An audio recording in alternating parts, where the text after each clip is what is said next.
Yo, yo, yo! What's up mga ka-farmers? Andito na naman ako, JHB Farm. At andito tayo sa aking mumunting backyard farm. At heto po ang aking mga alaga.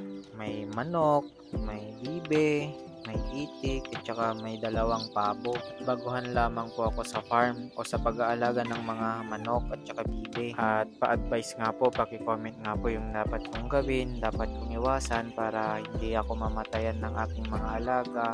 Maraming salamat po sa magko-comment. Big shoutout po sa inyo in advance. At sa aking experience naman dito sa aking mga alaga o sa aking pag-aalaga, masaya naman, nakaka-enjoy, nakakawalan ng stress at hindi talaga mawawala yung problema dahil normal naman talaga yan. Yan yung problema sa patukan ng ating mga alaga, ang mahal ng commercial feeds, kaya ako nilalagyan ko ng darak para hindi naman masyadong magastos at saka mabusog talaga yung mga alaga ko. Andyan yung namamatayan ka ng mga sisiw o mga alaga dahil nagkakasakit sila.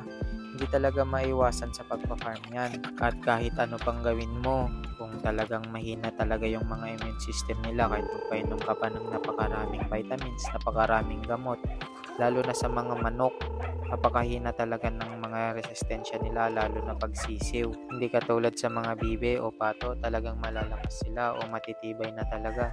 Kahit hindi mo nabigyan ng mga vitamins o gamot, talagang matitibay ang mga yan.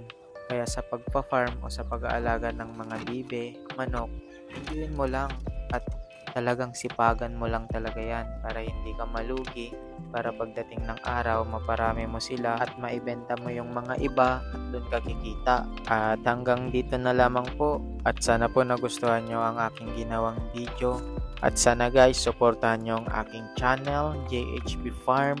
Please like, comment, and subscribe mga ka-farmers. Samahan nyo na naman ako sa aking susunod na video mga guys.